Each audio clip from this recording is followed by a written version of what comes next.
All right, everyone, we are here with a very special guest. We are joined by Shetty, host of On Purpose, the podcast, and author. Thank you so much for joining us. Thanks for having me. I'm excited to be here. We're so excited to talk to you today, so thanks for coming in. Yeah, really grateful to be here. Yes, we're super excited. We've been a fan of yours because your stuff is, you're always going to see, like your content is pushed out to everybody. You have a worldwide audience, which is incredible, and it's very hard to do.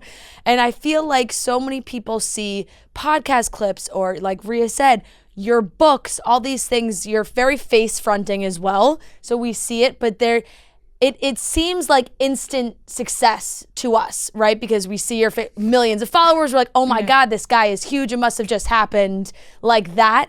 And maybe a lot of people don't know your whole story. So I want to get into your background a little bit and what built you into Shetty, the amazing podcast host and best-selling author. So what pulled you in this direction to have this wellness type of approach to your content? Absolutely. Well, I want to start off by saying thank you for having me. What you guys are doing is crushing it. It's amazing.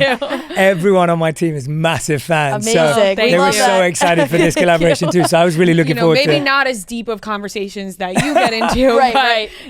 We're all serving in our own way. It all. Yeah, exactly. But it's a great question. I'm glad I get to talk about that with you because I don't always get to talk about that side of the journey.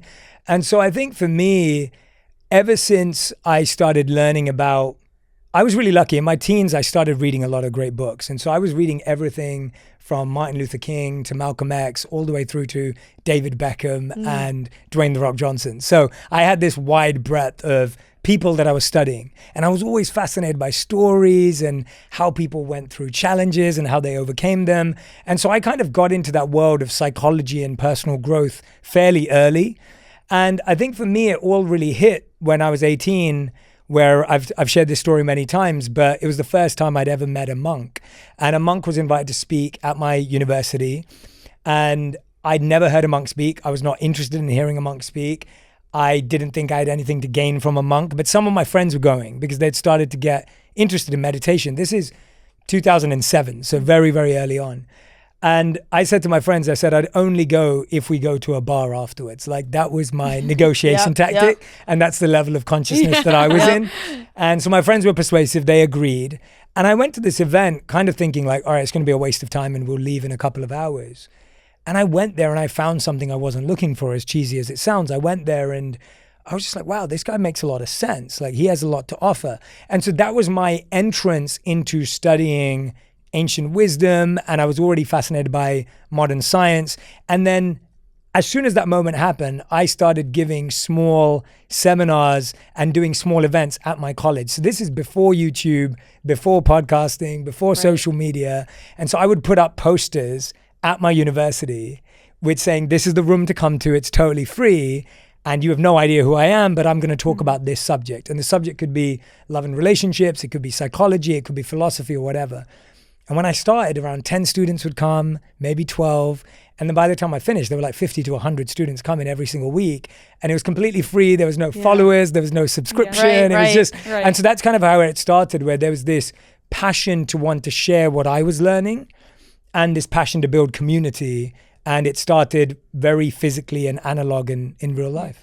Now, was this an instant move, or did you kind of sit with it and then you realize, oh, that was really interesting. I can't stop thinking about what I just heard and now I want to do something with it? It wasn't instant at all. It was far more what you just said, where it was, I almost went, I need to study this human being who I'm completely enthralled by.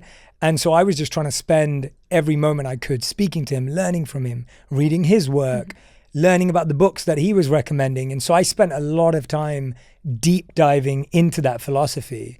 And then I started to practice it. And when I felt that it was benefiting my life, I was like, now's the time to share it. And so it wasn't as instant as it just sounded, where it was like, oh, I just found this, I'm sharing it. It was more me internalizing the practice of it, starting to meditate myself, and then coming back and thinking, wow, this is life-changing, and I hope that it could help a lot of people. What was your friend's reaction? Because they brought you and they were like, wow, look who really enjoyed themselves. Yeah, they were like, they want all the credit now. They're like, yeah, that was my we made that happen. And I'm like, you did, the friend who took me, he was my best man at my wedding. I still talk to him 4 times a week. He's based in London, and I owe him my life. Like, I'm grateful to him, because anything that I've achieved or received in this life wouldn't be possible without him. So yeah, he does get the credit. What was the feedback like from the monk who you were connecting with? Because I'd imagine for someone like that, going to colleges and speaking, I'm sure you do get positive feedback, but he probably goes to a lot of places where they're like, we do not care about this at all. Like, we're, this generation where they could totally zone out. What was his feedback like on that connection? Yeah, it's really interesting you asked that, because I think at the time I thought he would be used to it, because it's almost like when you're attracted to someone, you assume they're used to that, if that makes sense. Yes. Like if you're into someone, you think, oh yeah, they must get this all the time. Because you're like, of course everybody would like them because I like them. Exactly. Yeah. But then when I've talked to him, and I still have a great relationship with him now, when I've talked to him afterwards and when he's been asked about it, he was slightly confused as to why a young person from London was that keen and that interested. And so he was kind of like, well, what was it that was sparking you? Like, why were you that intrigued and curious? Like, he was quite surprised that I was that leaned in.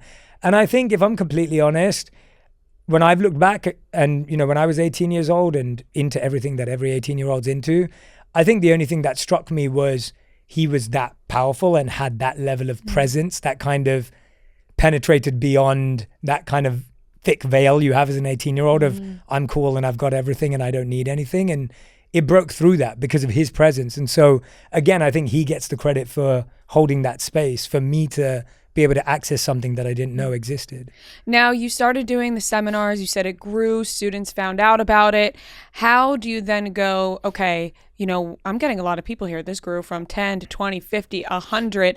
I want the world to find out about this. What was your first step getting into that? So I still didn't ever believe, to me, getting 10 students at university to come and hear me talk about these ideas, that was amazing. That was just the most incredible feeling in the world. And I never really believed it could be bigger than that, if I'm completely honest. I thought having 50 students in a room was the peak of what it could be. And then I went and lived as a monk for 3 years. So I literally, after I graduated, traded my suits for robes and chose not to go into the world of work, and lived across India and the UK living as a monk for 3 years. And so I completely went inward. So I went the other way. It wasn't like, oh, we've got to 50 to 100 people now, how can we take it to the world? I almost went, this has really impacted my life. How can I go and deeply study it and imbibe these principles? And I went for 2 reasons. One was when I was interning at corporate companies, which is what I thought I would do before I took that path. I was doing internships and not feeling satisfied. Like, I'd end an internship and I wouldn't feel that great about it. I was like, cool, it will make good money and it ticks the boxes. Put it on the resume. My mom and dad will be happy and the resume looks good, but it doesn't fuel me. And then when I'd come back from spending time, I would go and spend time with the monk in the monastery just in my summer and Christmas breaks. I'd always come back feeling rejuvenated and alive. And so I thought, I've got to listen to this. I can't ignore the fact that I feel a sense of fulfillment and satisfaction when I do this, and I feel drained when I do that. And so when I took that plunge and made that decision, I kind of wasn't thinking at all about how I was going to share this with the world. I was almost thinking, how do I learn to master my mind? And how do I learn to live a life of service? Because those were the 2 key tenets of monk life. The ability to master your mind and your senses and control your habits, and the ability to spend your life impacting and serving other people. So I almost went the other way. Right. And then there's, I'm obviously speeding through this, but it was 3 years later when I left the monastery that I moved back in with my parents in London. I was age 25 going on 26. I was in $25,000 worth of debt from my student loan. And I knew that if you stay a monk until you're 50, you don't have to pay off your student loan in the UK. So that was the plan, but I failed by 25 years. And so I came back to the reality of, okay, I have to pay my student debt and I have to figure this out. And I applied to all the companies that I would have got a job at before. And after I got rejected by about 40 companies, I finally got a job at a consulting firm called Accenture. But when I went there was still this desire in my heart of, I need to share what I've learned, because when I came back, all my friends externally looked like they were winning. So my friends were moving into fancy apartments, they were dating, they had a good car, they were getting promoted at work.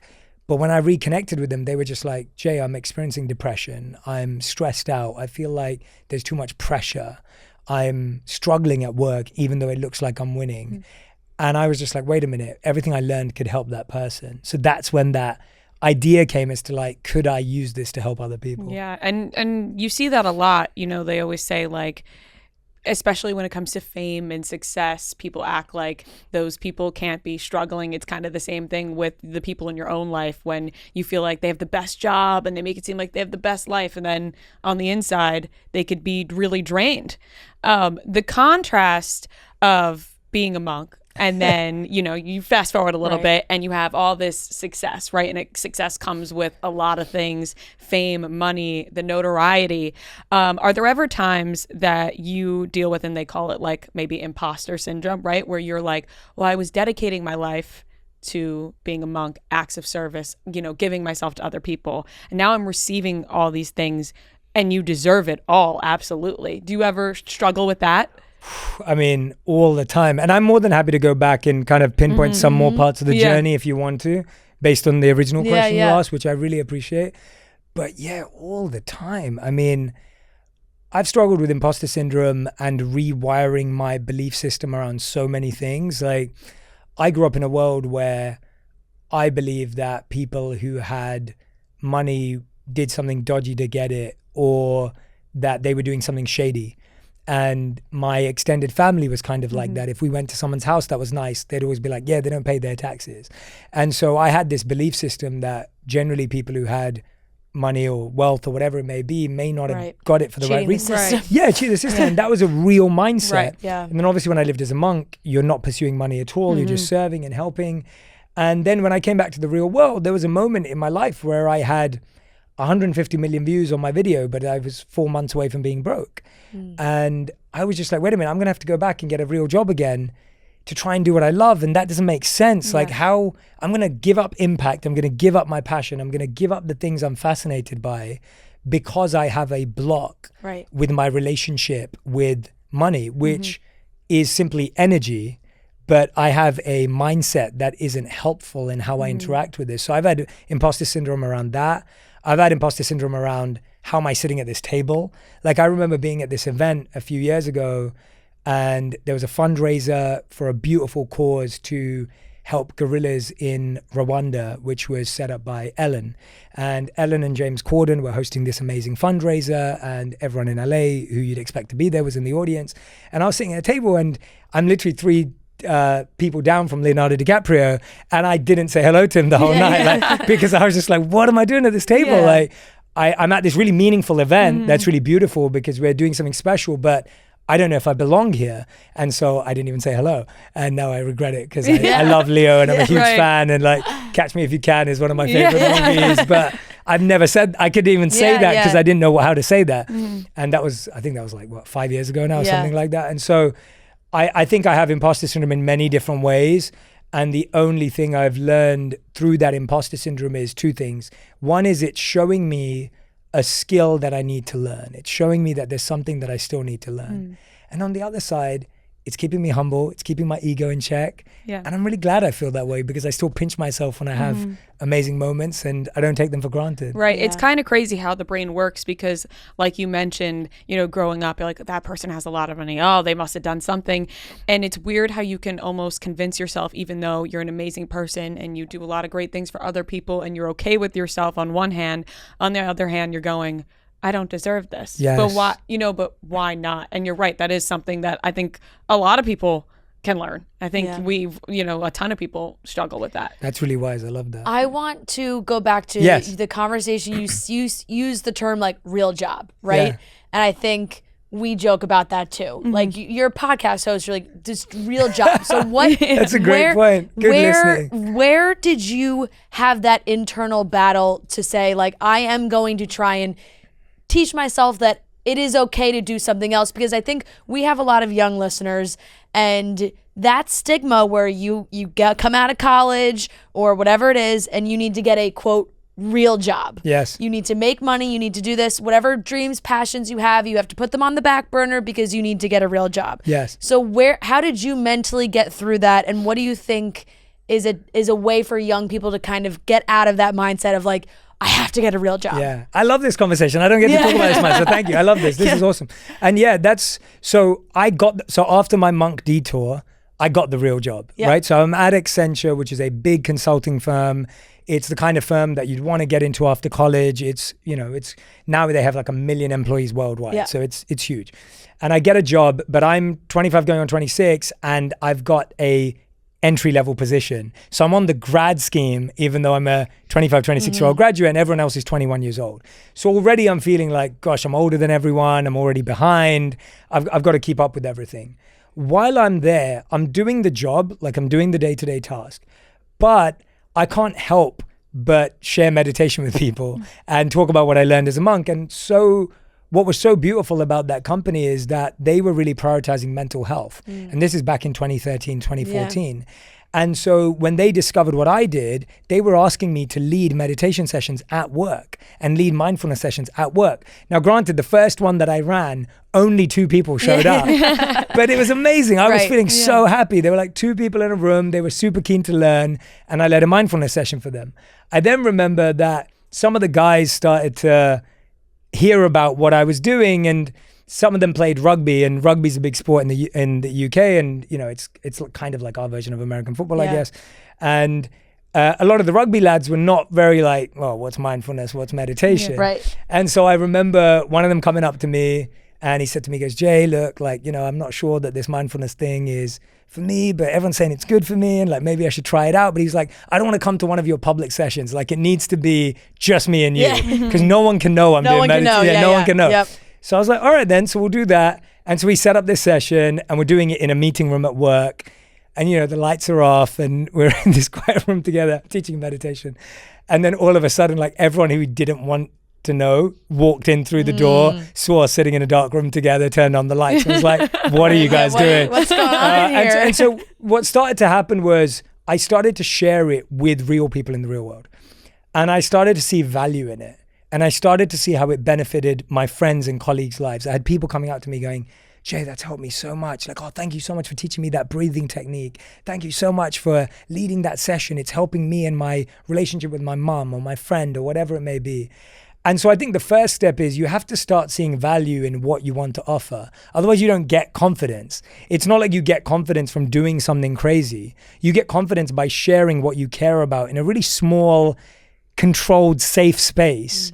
And you get a miniature amount of feedback. I'm sure when you guys started doing this, I'm guessing there were moments where it was just with a really small group of people. Maybe you kind of played the role you do here with your friends. Maybe this is the personality you had when you were at a party, and you naturally found people gravitating towards both of your opinions and asking you questions.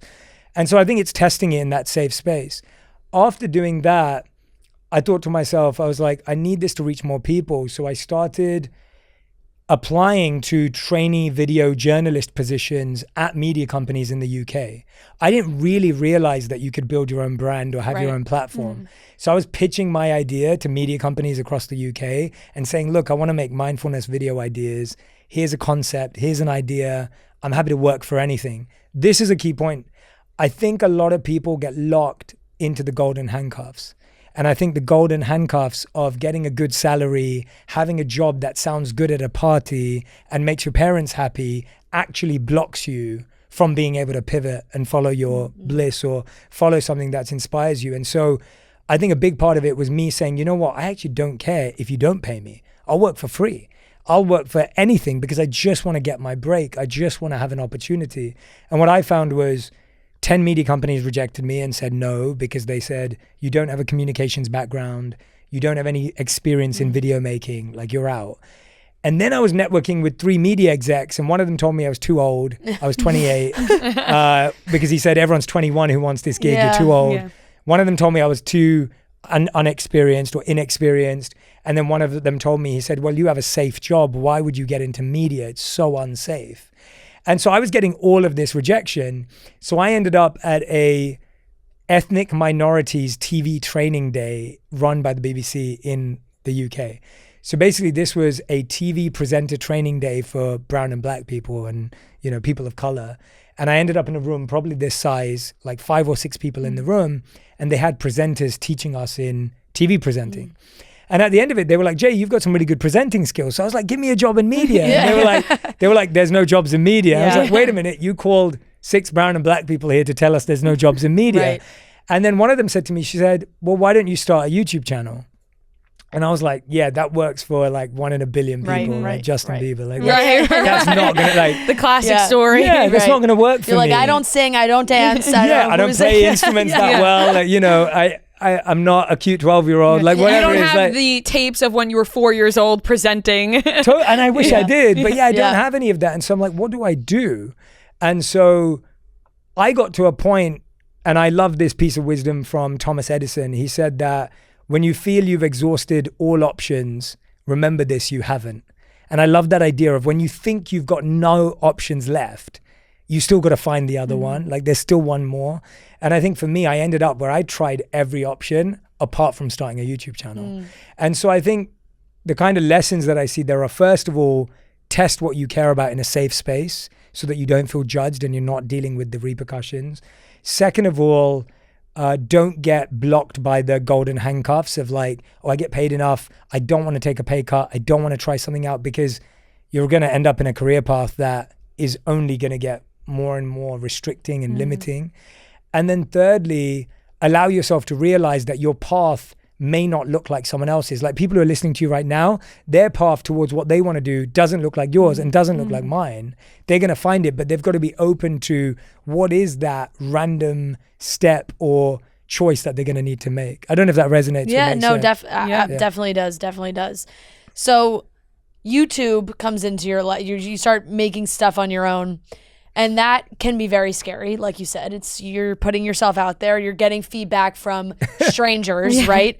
What was your immediate reaction to the outside feedback? Because it sounds like up until then, it was a very controlled environment that you were passing along this advice and the wisdom and the meditation. It's, you know, people you work with, people you go to school with. Now it's the outside world. It's user 894688979, and they're like, this no is profile dumb. Like, picture. how do you push past that to keep doing what you're doing? Yeah. Oh my God. The comment saying cringe, like that was like, you know, it's just, it's like, get used to the word cringe. It was really hard.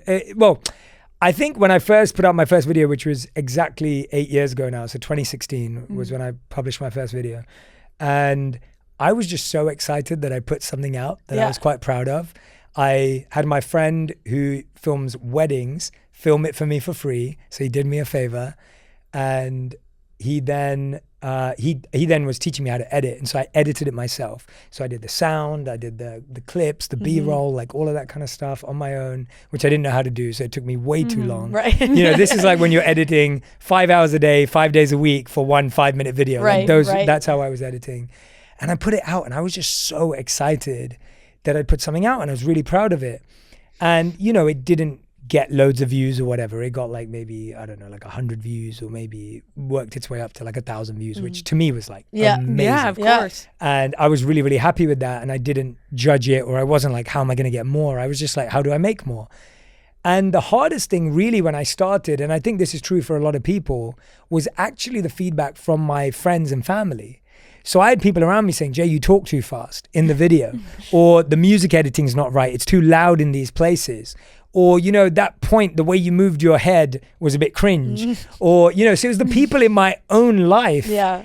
And I think when I talk to people now, because I have a lot of friends who are trying to make content or whatever it may be, their biggest fear is, what are our friends going to say? Right. Of course. Right? Like that's your biggest fear. I always say I can go in front of a room of strangers and not care what I say. But as soon as my family and friends are there, it's like, what? Because they're going to give you the honest truth. Totally. Yeah. I went on a world tour last year and we did nearly like 40 shows across 80 cities across the world. And London was the one I turned up for the most, because I was like, all my mates are going to be in this audience. They're going to heckle the most out of anyone. So I've got to turn up for this. And so I think partly it was me recognizing and how difficult it is to deal with the people you know and love saying those things. And I think, unfortunately, there's no way around it, because they are going to do that. It's not because they don't love you. It's not because they don't care about you. It's just because they're wired to try and protect you in themselves. And so they're trying to flag to you the thing that other people are going to say. And then when I was seeing comments from other people, I think initially I just took it as, well, at least there's other people interested. Right. And I really early on kind of nurtured this aspect of, I may never be able to convince someone who thinks I'm cringe, dumb, or hates me to think what I'm doing is meaningful. And I'm actually okay with that. But there are people out there who think what I'm doing is worthwhile and helpful and it supports them. And I'm doing it for those people. I actually don't want to convince anyone to believe in what I say. I'm not trying to debate anyone. If someone doesn't like what I do, I'm so at ease with that, because I think we all find what we need in our own ways. And I may not be that way for people. But for the people that do feel my work impacts them, those are the people I'm trying to win for. And so I tried to approach it from day one with that mindset, and I still feel that way about it. It's almost like the two people who willingly showed up at your job. Totally. And then the one guy who's like, this needs to be in a dark room. Nobody can see me. You have the people that are interested, and maybe they're not loud about it, but they are there. Yeah. Now that you've been doing this, you said since 2016, it has become your job. Do you still love it as much as you did in the beginning, or do you have your ups and downs with it? I'd say I love it more, because I think that one of the biggest things, and when you were talking about giving it, like accepting it's a real job, I think that was the difference where I went from just making content to actually getting organized. And I'm sure you guys have felt that transition of, like, I remember when all I had to do was make 3 videos a week, and that's all I did. And it didn't make any money. It didn't cost, it cost a little bit of money, whatever it was. But then I went to being like, okay, I want this to be real. And I think that decision was really, really important, because I realized I didn't want to do anything else with my life. I wanted this to be the way I serve, the way I impact, the way I make a difference. And it's what I wanted to grow up and do every day. And so I would say I still love it, because I think we found a way to pivot and grow constantly. So I think when I started out, I started on YouTube. Then what my career really took off for was Facebook videos. And so Facebook went through this boost in 2018 when everyone thought it was really uncool. And Facebook was the one platform that was working for me. So I went all in on Facebook when everyone was like, Facebook's not the platform. And it ended up being one of my biggest platforms. So I'm really grateful to everyone who watched me on Facebook. And then with the success of Facebook, we then grew YouTube and Instagram. And then I put my effort into Instagram. And so what I found was, when everyone was trying to be a YouTuber, I was happy being a Facebooker, if that's even a thing. Right. And then that allowed us to build all the other platforms as well. And so often I think now everyone's like, I want TikTok to win. I want TikTok to win. But maybe your platform's going to be LinkedIn. Maybe it's Reels. Maybe it's Reels. Like maybe it's none of those. And maybe it's, I don't know, like some X, right? Whatever it is, like it could be something completely different. And I think I love it more because I didn't want to let a platform define my work. And that's because I didn't start social media in order to get views. I only use social media because no one else would give me a shot to share my message anywhere else. So I didn't come into this going, I'm going to get loads of followers and this is going to be my career. I got into it saying, I have a message to share, and this may be the only place anyone's ever going to give me a chance. And so I enjoy it because we went from doing YouTube to Facebook to Instagram to launching the podcast, to me writing my books. So I don't see myself as bound to a platform or a medium. And that's what brings me joy, is that an algorithm or a platform can't define me sharing my message. And that's why it's still fun. Right. There's so many more steps, different platforms to reach. You can always reach more. And like you said, you start off with YouTube, you go to Facebook, it's all these different social media platforms, and then podcasts become huge. And you wrote your books. Now I want to talk about you writing your books, but I also want to know about the guests on your podcast, how you got connected with such guests. I mean, you have everybody on there from all sides of the spectrum. How? Good question. I'm glad we're talking about this. So when I launched the podcast, it's 5 years now. So I launched it in 2019 and I launched it because, so we'd been making these 3-minute videos on Facebook pretty much since like 2016, 2017. And it was doing exceptionally well, but I felt like I couldn't communicate what I'd learned and what I wanted to share in 3 minutes.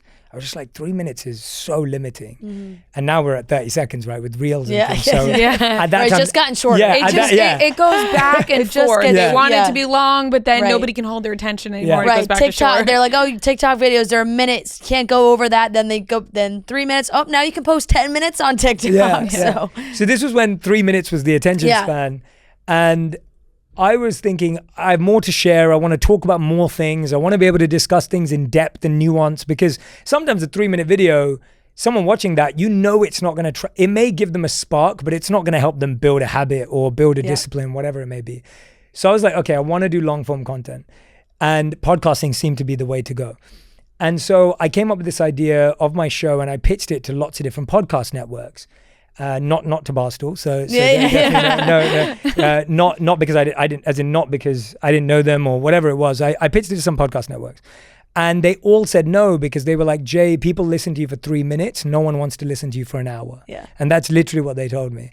And so we ended up in a position where we thought we were going to launch with a big podcast network, and I came back from vacation probably around this time, and 2 weeks before the podcast was meant to go live, where I'd already recorded episodes, I'd put my own money into it, they turned out and said, Jay, we're pulling out because we don't think it's going to be a big podcast. We think you're a Facebook creator.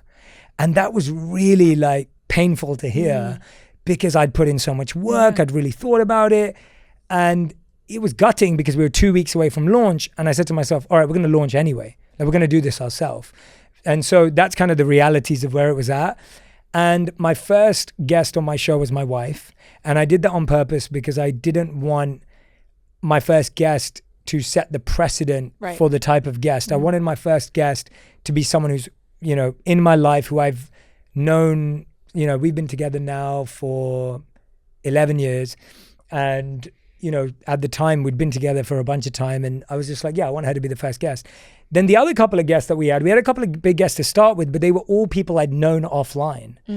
And so we had Novak Djokovic, the tennis player, but I'd known him offline. We'd connected on WhatsApp and DM'd each other. And then I'd met him in Monaco, where we hung out and we'd filmed the podcast.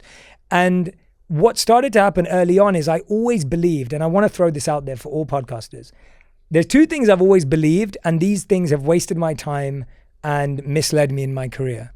The first is I always believed that there would be a manager or an external person who would transform my life, spot my talent, and change my career. That person doesn't exist. That person is you. And stop trying to find that person. Like, taking that responsibility is life-changing. And the other thing I believe for my podcast is there would be a booker, a professional booker, who you could pay to book guests, because what they do for work. It doesn't work. And so I would genuinely reach out to people who followed me on Instagram and DM them. So whoever you've seen as a guest on the show has either been a personal DM by me, and sending them messages saying, hey, thank you for following my work. And they've followed me in some capacity. They've seen a video or whatever else it may be. And I'll reach out to them and I'll say, hey, thank you so much for following my work. I'd really appreciate having a conversation with you if they follow me. I also have unlimited DMs to Cristiano Ronaldo, who does not follow me, asking him to be on my podcast, because I've been a huge fan for years. So there's also that version of it. But the point is, it's all come from genuine relationships. It's not come from it's not come from finding a way. It's come from just reaching out to people personally and saying, this is why I think we'd have a great conversation. And sometimes, more often than not, it's a lot of people that I have an offline relationship with, where we've connected, we've had deep conversations, we've really got to know each other. And then we're like, hey, we should record this conversation and put it on the podcast. So that's honestly been it. So I'm happy to tell you any story specifically, but that's kind of how it's tough. gone. Like, it's a tough balance, because you create this offline relationship, and anytime you take an offline relationship and put it online, it can be scrutinized, or fans expect certain questions to be asked. How do you balance like maintaining a actual friendship with a lot of these people and then asking them to be on your show and say like, hey, I'm kind of asking you to be extremely vulnerable on a public platform, and a lot of these people that you have on are very private people. You see these names, I'm like, oh my God, I can't believe they're on here talking about their mental health and doing this is not something that they normally do. What are those pre-show conversations like, and how do you manage keeping them in a comfortable position where you're like, oh God, I want to ask this question, but I'm kind of nervous to ask it? Yeah, well, first of all, I want to say how grateful I am to all the guests that have trusted our space in order to do that, because I don't undervalue how hard it is for them to do that as well. And so I think I come at it from a point of compassion and empathy, whereby I get how hard it is to be that open and vulnerable when you have that many eyeballs on you. I have nothing on me compared to what my guests have on them. And so I can't imagine what that feels like. So I have to show them a bit of respect for that and appreciate that. I think the second thing I'd say is we made a rule early on where we were like, we don't want to ask the question that we think everyone wants to ask. Right. We actually want to ask the question beneath that and deeper than that and beyond that, because that's the point of our conversation. And I often tell this story to people before the show because it's really important. I remember speaking years ago, probably in 2017 or 2018, at a conference called Building Meaningful Lives. And it was a conference run by the Milken Institute. And there was Tom Brady was on before me. And I don't know Tom Brady. I still don't know Tom Brady. And he was talking about his life. He was talking about his sports career. And then he was starting to talk about what you would be considering more meaningful things. And he was being encouraged to keep talking about the game and the rings and the sports. And you'd hear him do that, and then he'd start talking about meaningful things to him again. And I found that he wasn't allowed to go as deep as he wanted to go because there wasn't a space for that. And I started to realize that often when people go on a show or whatever it may be, they get 3 minutes to talk about something and they don't get the context and the space to talk about what they cared about. So I often share this story with my guests. And I say to them, my only goal of this podcast is for you to show your true heart and what you deeply care about. That's my goal. Because I believe that there's beauty and goodness and power in every individual. And I think we often don't get to see it because we're scared of showing it, because we're scared of how much we'll be judged or everything else that comes with it.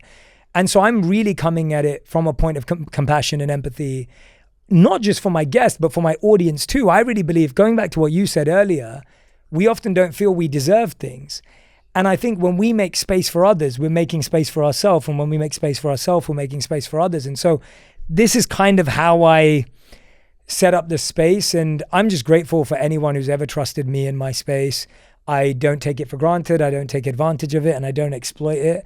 And I'm thankful that I hope we can continue to be a safe, deep, vulnerable space where people are talking about the hardest things, but feeling like it will be heard, if that makes sense. Yeah. And I think everybody loves and appreciates your podcast for those reasons, because it really humanizes a lot of your guests. It's like, we have a lot of guests on here where, like you mentioned, there's, a booker in place and they're promoting a movie or a TV show.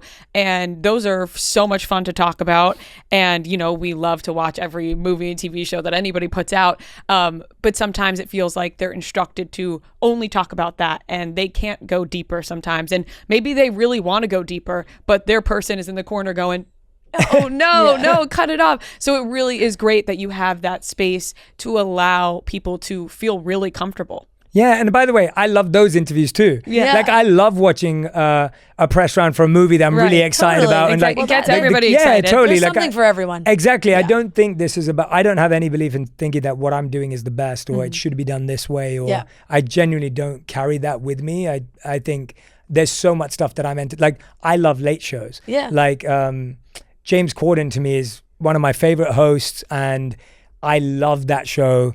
And I think whether it was Carpool Karaoke or Spill Your Guts, like I need something light and easy. Totally. Different mediums, but still they're effective in their own way. Like people depending on the mood. Yeah, exactly. I consume all of this stuff is my point. Like, exactly. And I think most of us do too. Sometimes you're in that space where you want to hear a deeper conversation, but then maybe you watch a Carpool Karaoke with somebody and you're like, oh my God, that was so funny. And then you Google them and realize, oh my God, they did Jay Shetty's podcast. I got to listen to them. And then I'm going to learn more about that. Or vice versa, where you see people in different lights. It's always fun. And so for me, it was just, that was the space I saw, and that space felt very clear to who I am and authentically who I am.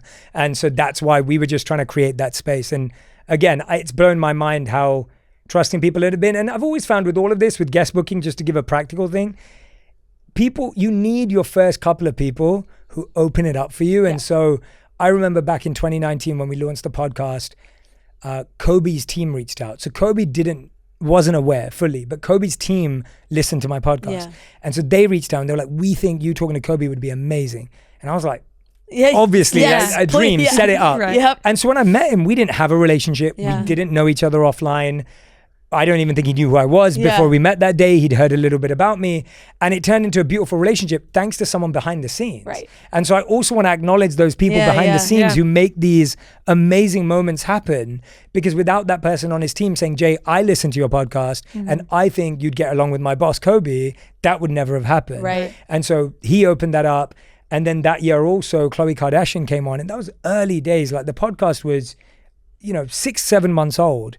And Khloe was sharing my work online, and she'd come online and we DM'd and messaged, and she came on the show. And so those two guests coming on in year one transformed the trajectory of the show. Right. And so you have to owe it to all the people who helped you tip it over a little bit. And then it makes it easier. Because I remember at one point where we were struggling to book anyone. Like people just didn't want to come on the show. Like it was so hard to book a guest. And so you've got to owe it to the people who helped you out. Right. When you didn't have much, like I didn't have a platform to offer either of those Because if somebody people. else trusts you, then you feel more trustworthy. Totally. That's just sometimes the way life It's just works. the way it works. It's the world of references. You're like, wow, that Kobe, those are good references. Yeah. They do say it's all who you know about a lot of things.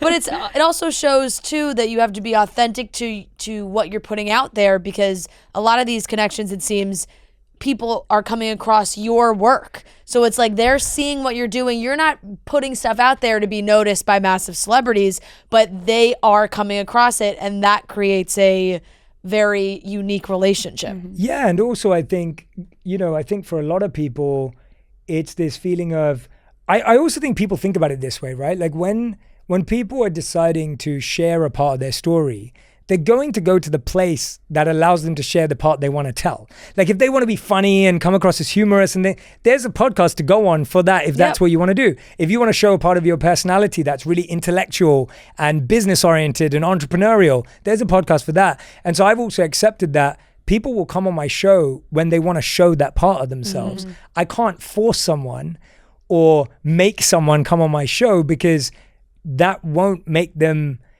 actually bring out the best interview. The best interview is when that person's ready to share the on-purpose version of themselves. And I'm very okay with being patient for that. There's so many guests that we've been in touch with for years before they've come on the show, because that was the right time. For the right time. So that was with Selena when her documentary came out last year. Like that was the perfect time to talk to Selena.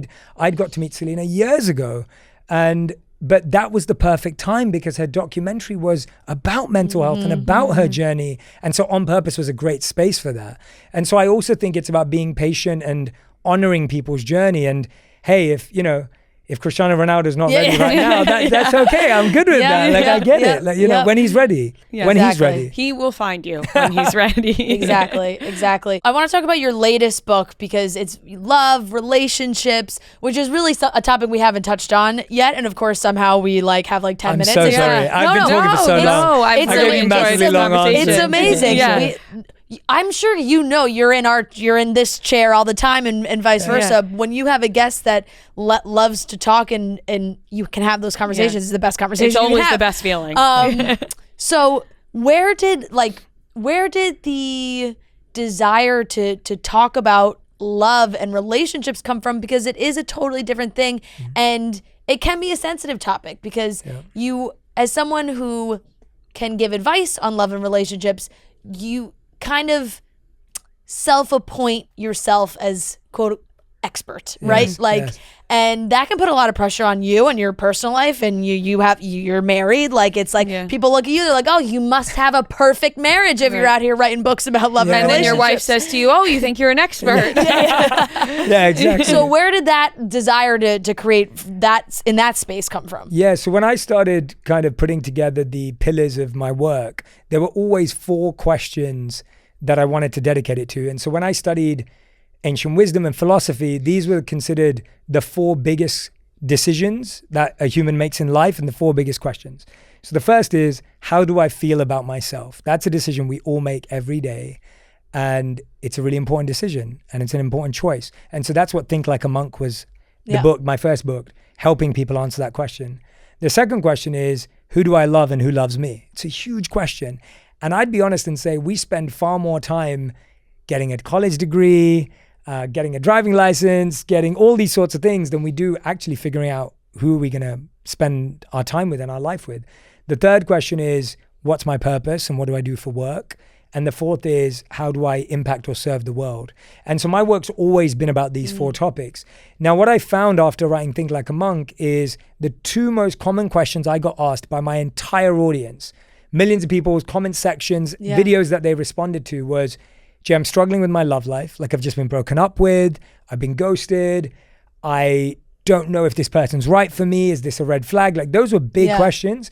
And the second set of questions was, what's my purpose? What am I meant to do with my life? I'm stuck. I don't know where to go next. And I was in a position in my life where I was working with so many people privately in my coaching work on their relationships and marriage. And I switched my whole life to just studying science and research all about relationships. And so when I write a book, I don't consider myself to be writing it from a point of expertise. I consider to be writing it from a point of research and curation and simplifying it. So I'm hoping that I'm playing that in-between role where you're a really busy person and there's this really heady stuff. Right. And I'm going to go off and do all the research. I'm going to make it really simple. I'm going to come up with the actionable tips. And I see myself as a researcher and a curator and someone who loves studying and learning and making it simple. So I'm not writing my book off the back of, hey, I've perfected love and that's why I'm allowed to teach it.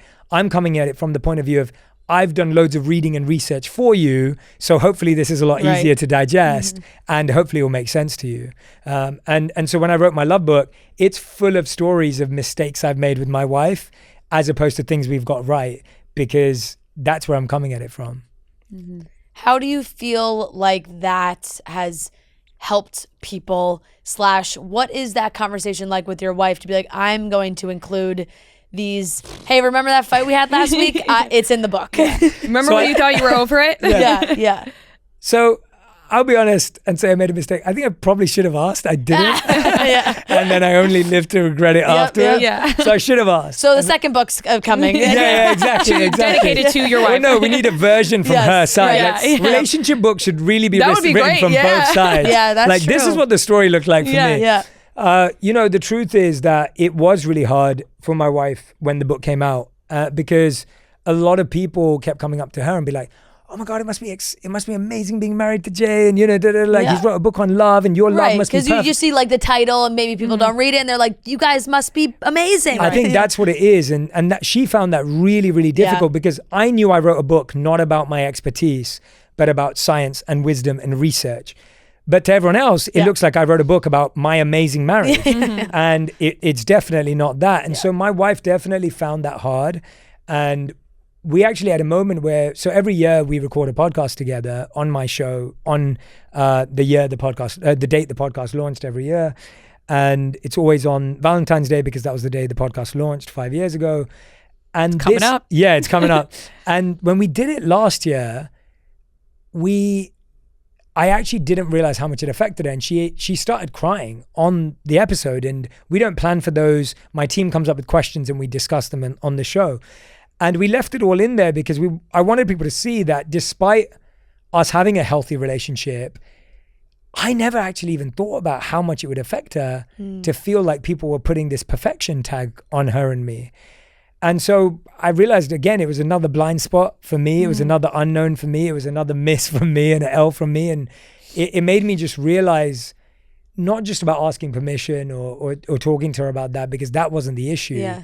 It was just thinking about how much my work and being so public affects her. Right. And even though she is public too, and she has a life too, it gets hard because everyone starts scrutinizing how you both post about each other. And like people will say things like, well, Jay, you post her, but she never posts you. Like, how do you feel about that? And I'm like, it's different. Like we both have a different take on what our boundaries are. Like I love sharing XYZ and she does not, or whatever it may be. And so I think the point I've always found is as long as we're both on the same page, it works out. But I think sometimes there's so many things that you don't even foresee. And I've definitely been a victim of that.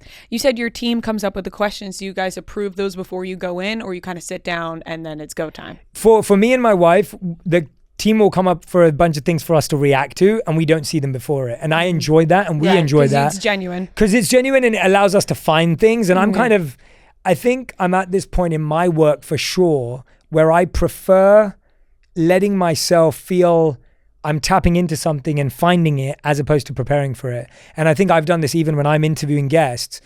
If you look at all my recent interviews, they don't have a structure because I'm trying to ask the best question I can ask in that moment. Yep. And that's kind of a fun career challenge for me with where I'm at, with what I've been doing.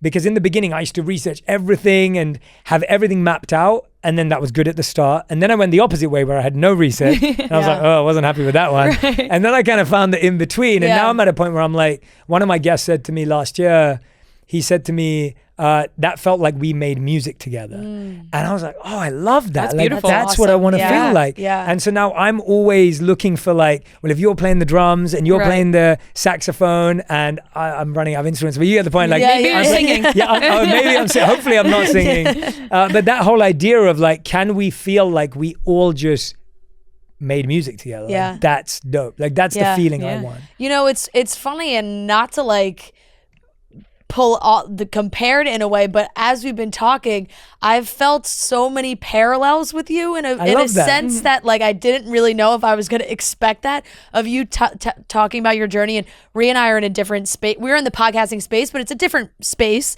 and it's just like jumping from platform to platform and the timelines, starting in off with the 1-minute and the short videos into, oh my God, is long form going to work? Are people going to listen? Like we went through that when people were like, you guys should do a podcast. We're like, should we? Yeah, we were working here and they said that. And we were like, nobody's going to listen to a podcast. And it exceeded 10 times the expectations. And and we've had guests where we would sit down and write out notes for hours and hours and every single career thing they've done and make sure we touch on all those things. And then we felt ourselves in the interviews maybe not listening and just thinking of the next, like, oh my, okay, we haven't touched on that yet. And then you're like, oh, I'm not even really listening. And we've gone to where and now we're we've thrown that all away. Scrap that. And then it's like, oh, maybe you kind of, we found a happy spot for it, which is, so I'm just like, it's crazy because sometimes you don't think like, I'm just relating to your journey in a way that I didn't know I was going to. Right. Which is really cool. It is really cool. And like you said, I love feeling out the conversation. And I bet you feel that way as well when you're not planning for the next thing and you may bring up something that sparks a question and then you can remember what you were going to say later on. But just to feel out the conversation naturally I think is always the best interview. It's always the best outcome. Now, we are almost out of time, but I do want to ask your involvement with the Calm app because I absolutely love the Calm app. Oh, awesome. I love that. So many sleep stories on there. Can you tell us about that and your role with Calm? Yeah, so I became Chief Purpose Officer at Calm in 2022. I've known the founders of Calm, Michael and Alex, for a lot longer than that. And we became friends years ago when my work was growing and their work was growing and Calm wasn't as known and I wasn't as known, and we became friends at that stage, and I was a big fan of what they were doing. And I came at it as a fan and I was just like, guys, we have to figure out a way to work together because I love the fact that you're making meditation so easy and accessible, and the fact that you're making it about sleep and fitness and well-being, and you're making it just so easy for so many people around the world. So it came from, a really organic, fresh space. We officialized the partnership in 2022. And so now I have a 7-minute meditation on Calm called the Daily J, 5 days a week, every day of the year. So you can meditate with me 5 days a week. And then to start off 2024, we launched a 7 days of growth meditation series, which is 3 minutes a day to make it even simpler. And the goal is to give you the smallest, easiest, simplest break in your day for you to find a little bit of calm, a little bit of confidence, and a little bit of presence. And so it includes story, it includes a takeaway and an insight. It's just the most non-intimidating form of meditation. And it's been one of the most exciting things for me to see the app go from strength to strength. And if you don't like my voice, you can can fall asleep to Harry Styles. You can you can meditate with LeBron James. Matthew McConaughey. There's so many amazing people on the app. Tamara Levitt, who's been on the app since day one, who's so fantastic and so talented. Like there's an incredible set of hosts on the app that I highly recommend if you don't like the sound of my I was voice. going to say, I feel like it's a great way to start. Also, if meditation is something you don't do, it's a great way to maybe start doing that, because I think that's like, just starting is probably the hardest thing for people. It's like, oh, I'm so busy, I'm at work, and then I'm home. Like, when am I going to do it? So to have like 3 minutes, 7 minutes, whatever is short form, easy to kind of jump into. 3 minutes, you could throw on whatever. You could throw that on in the shower. That's the when goal. You're getting ready, and if you're doing the laundry, doing the dishes, this is not about sitting and there. I feel like you don't notice the impact until you actually do it. Yes. Because I've been in that space before where, you hear about how good meditation is for you, and then, you're like, oh, and then you try it out and you're like, well, actually, I was paying attention to what they were saying and wasn't in my own brain, which can feel like you're drowning sometimes. Definitely. And I found it to be one of the key traits across all of my guests. Meditation was a habit that so many of them share. And so I feel like it's a really beautiful habit to develop. It looks different for different people, but it's a great year to start. I know we just said last question, but I do want to ask you one more thing. So obviously we are very pop culture based. Please. And I want to ask you, is there anything you're watching right now? Is there any reality TV that you watch that people maybe wouldn't expect, or movies, music? Okay, yeah. What are you watching, listening to at home right now? So I'm going to give you my guilty pleasure. Okay. My guilty pleasure is Selling Sunset. Okay. Oh my God. We could have spent another half hour on this. Okay. And obviously when you've moved to LA as a Brit and you're driving around and you drive past homes and all the rest of it, it's like you see the Oppenheim group. I see it. See it right there. So Selling Sunset's definitely my guilty pleasure. I'm still a big movie fan, so like Oppenheimer and Barbie were like great watches of the year. I'm really excited. I'm a big James Bond fan, so I'm waiting for the next Bond to come out, whenever that will be. Anybody in mind? Do you have anybody you want to be the next James Bond? Do you know what? It's a tough one. I don't know. It's a great question. Yeah, it is really tough. It's so hard. Many names have been thrown around. Yeah, too. it's so hard. It would be fun to see. I don't know. I don't know. Idris Elba would be cool. Yeah. That would be a cool I feel like he's always been the dream one, and every like few months there's a rumor about him being, and he's like, it's not me. But I don't know. I think claim they want to go like younger. James Bond. I go on. I've had my own Aaron Taylor Johnson. Think would be amazing. Nicholas Hoult is also one of my favorite actors. I think. Well, you've got your own short. You've thought about this too. My family, like we're big James Bond people, so we've been, but it's been years now. It's like, when are we? Right. I know, I'm waiting. It almost feels like it's never happening. Yes, exactly. So, and it's some guy out there knows that it's him, and he's kept his mouth shut. It's a fun time for movies right now. Obviously, like we're in award season, so the Oscar, everybody's watching all those movies. I don't know what I was waiting so long for, but I watched Oppenheimer for the first time last week, and it was fantastic. So good. Yeah, and I'm hoping that I need to watch the new Emma Stone movie. Yeah, Poor Things. Yeah, Poor Things. Yeah, I haven't seen that yet. Yeah, I have not either. I haven't either, but it is sweeping awards. Yeah, exactly. It's one of those things where as soon as a movie is available to rent on my TV, I'm in. I'm watching it. It's like, so I'm like waiting for that moment. It's still in theaters, but going to the I'm a big theaters. Emma Stone fan too, so I think that would be dope. She's fantastic. She's amazing in it, because the Oscar nominations just came out. She got nominated. No, Zac Efron, the Iron Claw. Oh, that was the first thing I checked. I forgot the Iron about Claw was amazing. I haven't seen it. Oh, it was fantastic. Oh, really good. Tearjerker. Emotional. Yeah. Okay, Jay, thank you so much. Thank you so much. Thank you for This has been coming in. awesome. Obviously, people can consume your content online, on social media, but also listen to the podcast On Purpose with Jay Shetty. You can, I'm sure, listen to your books anywhere. I feel like people must love Audible for you, right? Yes, I read the books. I read them myself. Definitely. So you can also go on Audible, listen. Thank you so much for coming. Thank you guys. Thank you so much for having me. Honestly, this was so much fun, and I hope it connected with the audience. So thank you so much. Thanks. Yeah, thanks guys.